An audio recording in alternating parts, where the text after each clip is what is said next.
gente precisa agora renderizar, né, essa animação, tá? Então a gente precisa de uma ferramenta Merge, de um nó Merge, tá? No qual o Replicate se conecta e também se conecta aqui ao mesmo Merge, lembrando que é um nó para agrupar elementos 3D, tá? Então se conecta a ele uma câmera. Ok, deixa eu colocar essa câmera aqui do lado de baixo, que a gente ainda vai ter outros elementos aqui que vão depender dela, né? Vão depender de uma conexão com ela também, a gente vai ver daqui a pouco. Conectar uma câmera e na saída um render, né? Então aqui um renderizador que se conecta, tá? Vamos dar uma olhada primeiro nesse merge. Aqui a gente escolhe o ponto de vista da câmera e vamos ver esse merge na outra vista também, tá? Ok, então essa câmera aqui no eixo Z dela, olha só, tá? Para ficar mais claro, o eixo Z dela a gente puxa, a gente recua com a câmera e começa a fazer o nosso enquadramento, ok?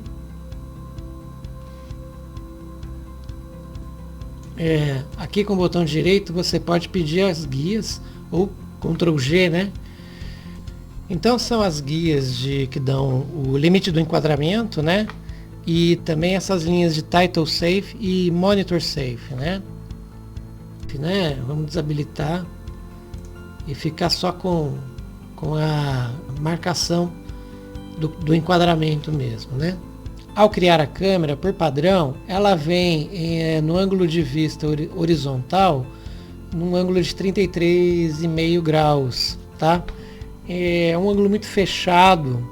Então a gente já vamos fazer alteração aqui em ângulo de visão para 80 graus, que a gente leva a câmera para o universo das lentes mais grande angulares, né?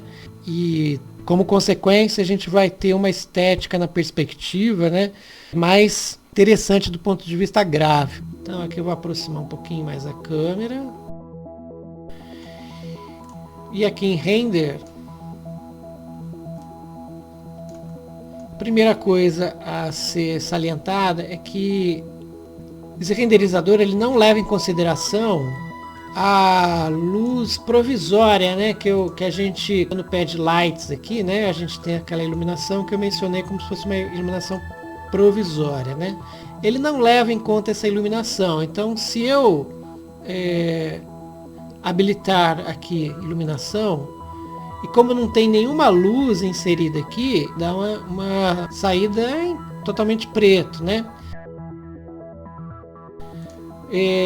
Com sombras nós ainda não estamos operando, dependendo do tipo de luz que você colocar, se essa luz produz sombras, você habilita aqui ou não, né? E aqui é fundamental alterar o tipo de renderização de software renderer, que no caso utiliza a CPU do computador, tá? Para processar a imagem.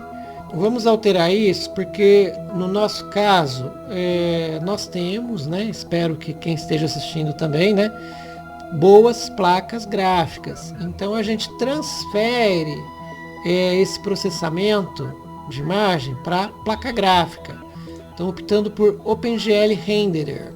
E aqui em Anti-Aliasing, alguns parâmetros aqui a gente vai abaixar um pouco, tá? Isso vai acelerar os processamentos de imagem.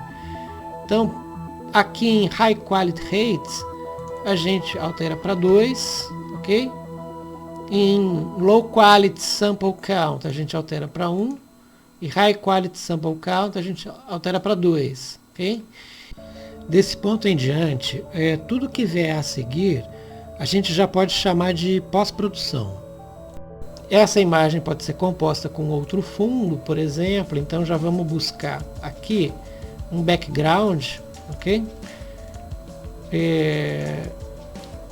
Vamos colocar aqui um gradiente.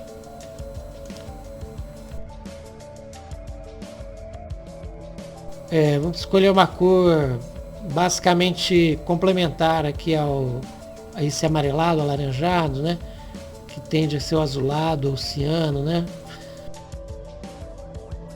E aqui na outra ponta alguma variação, né?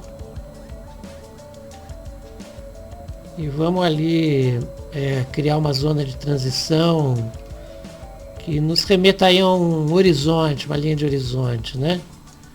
Então vamos ali mudar um pouquinho essa aqui, olha. Pronto, né? A gente tem um fundo aqui basicamente criado, né? Então nós vamos compor isso aqui com merge, ok? Então amarelo é background, a imagem de fundo, verde a imagem sobreposta. Então aqui a gente tem uma primeira composição. Vamos aqui acrescentar um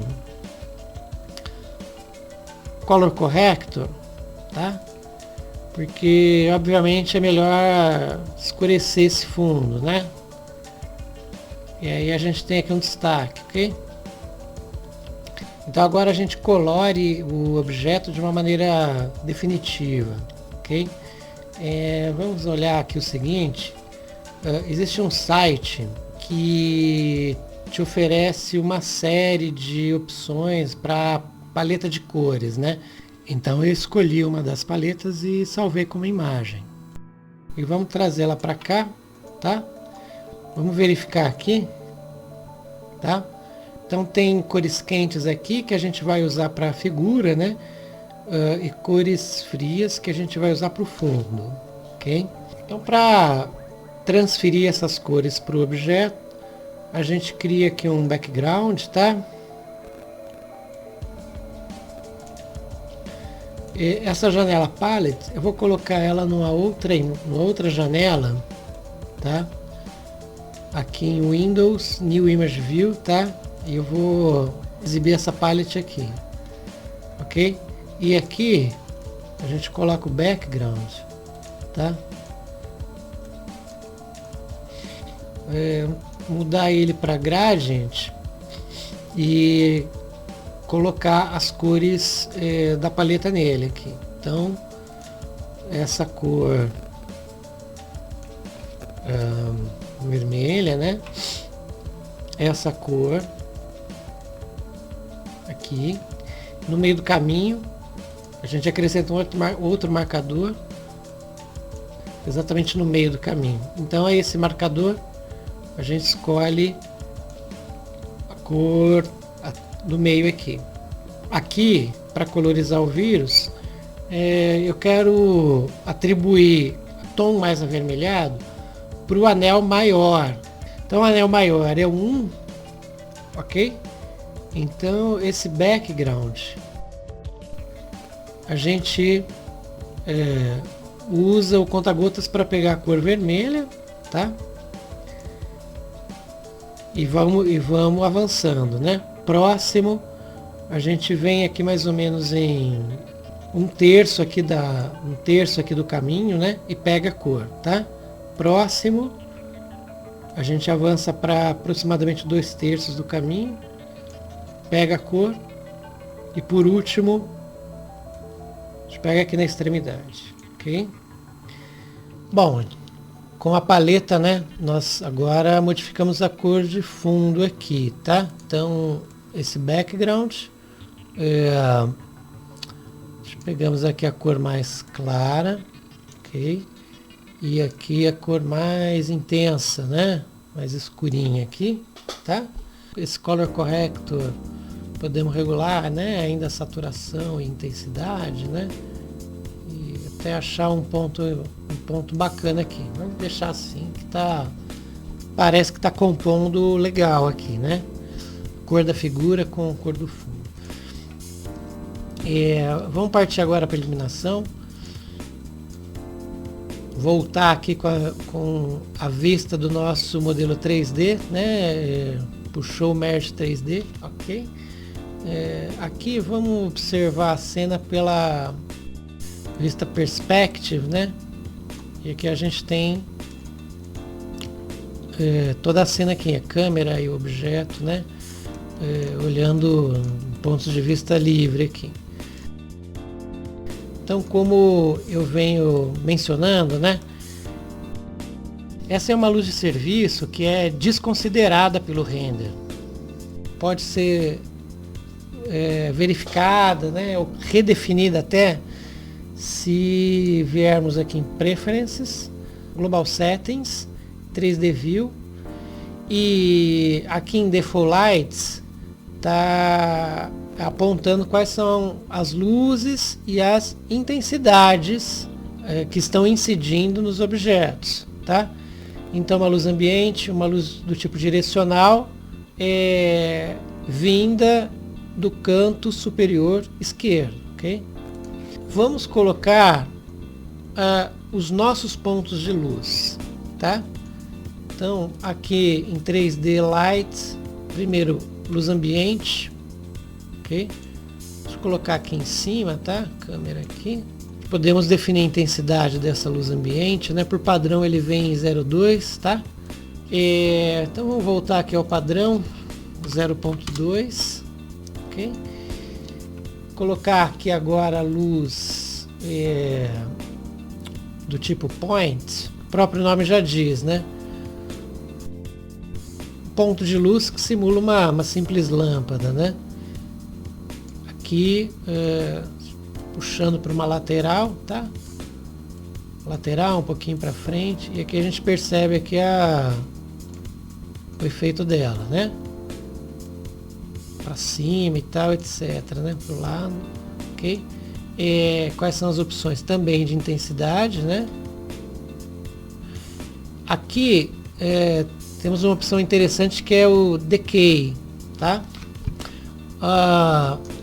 Com nenhum Decay por padrão, não importa a distância em que esse ponto de luz esteja, que ele incide sobre os objetos essa intensidade de uma maneira constante, sem perda ou ganho de intensidade, se essa distância respectivamente aumenta ou diminui, né, em relação aos objetos. Agora, se nós escolhermos um tipo de decaimento aqui, um tipo de decay, vamos em primeiro lugar escolher o quadratic, tá? Aí sim, aí essa distância agora passa a importar. Então a gente precisamos, nesse caso aqui, aproximar a luz, né, do objeto, tá?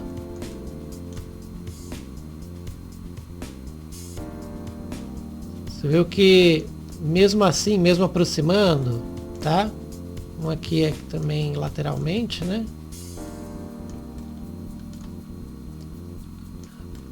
Aqui com esse decaimento em 1, esse ponto de luz, ele precisa estar muito próximo do objeto para começar a incidir, né?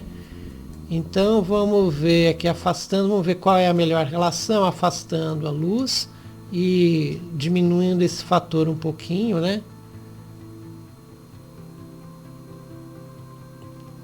Aí começa a aparecer uma coisa um pouquinho mais suave, né?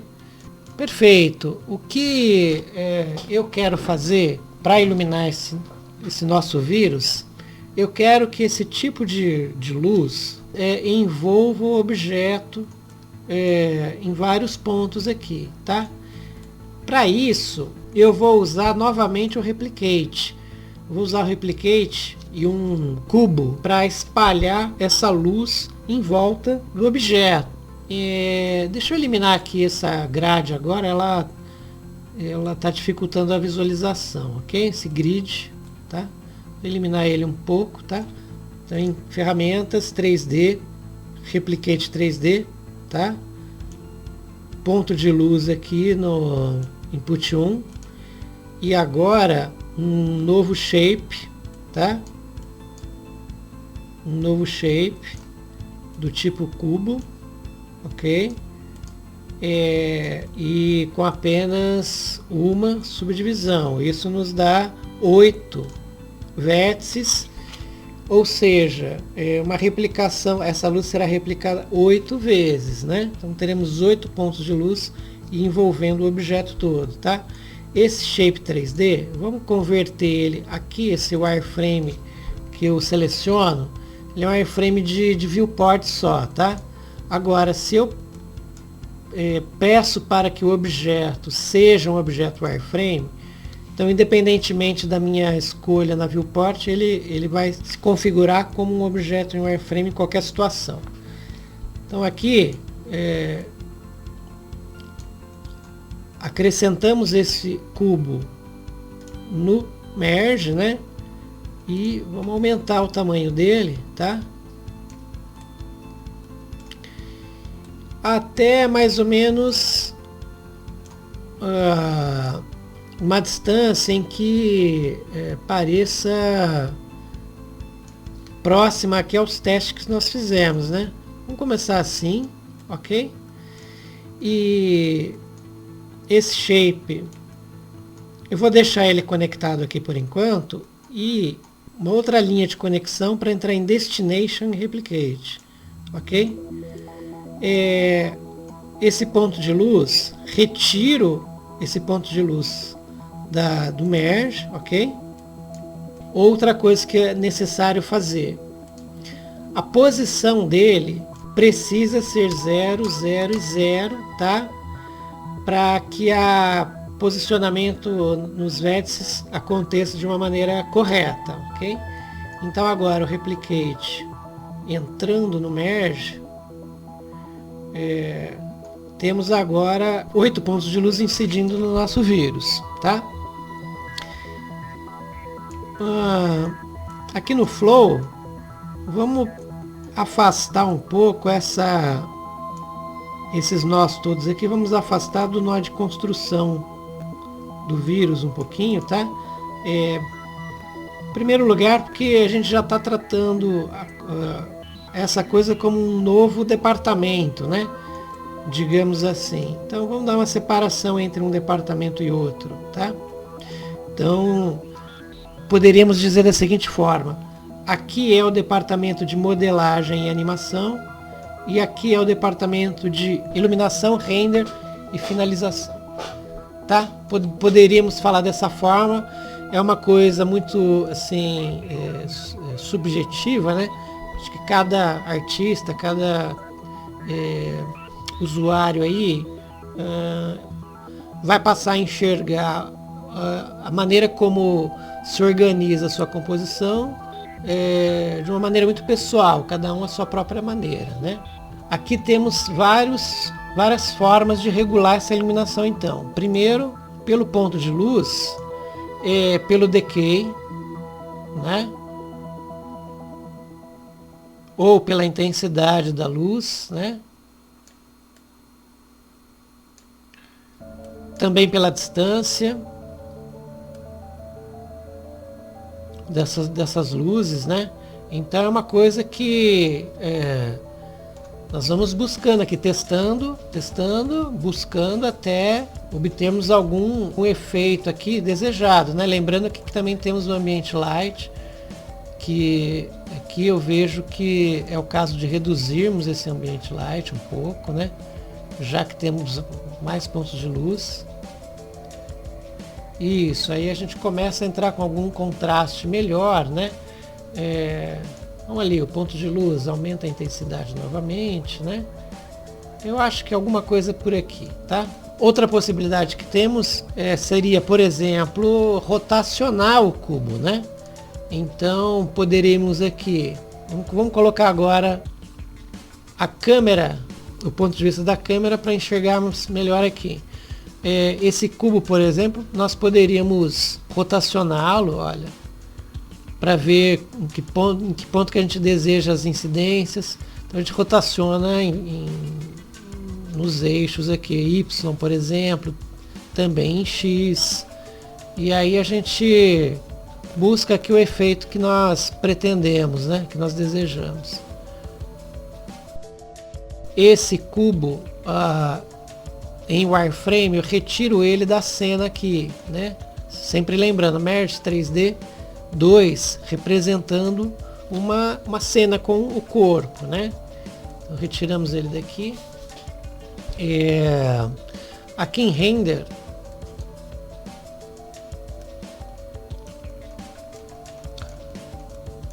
acionamos agora o efeito de Lightning, ok? E Shadows, essa luz do tipo Point, ela não projeta sombras, né? Então aqui, se acionarmos ou não, não há nenhum efeito, né? E aqui a composição com fundo, tá? Agora, com o fundo presente, nós podemos inclusive retornar aqui a iluminação e fazermos novos ajustes, né? Aumentar um pouco a luz, diminuir aqui, depende, né? Fica aí a teu critério, retornar aqui e refazer alguma situação, tá? Aumentar a luz ou diminuir, aumentar o contraste ou diminuir o contraste.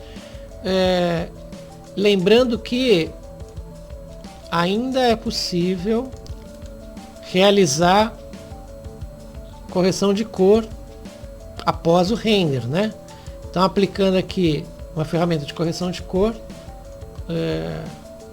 vamos aqui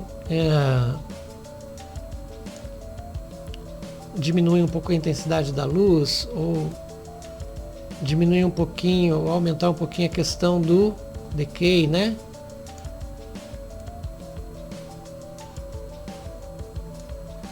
Por exemplo, e no Color Corrections poderíamos fazer algum tipo de manipulação ainda, né? Em Shadows dá algum tipo de ganho, em Highlights a mesma coisa, dá um ganho talvez, enfim, as possibilidades são infinitas.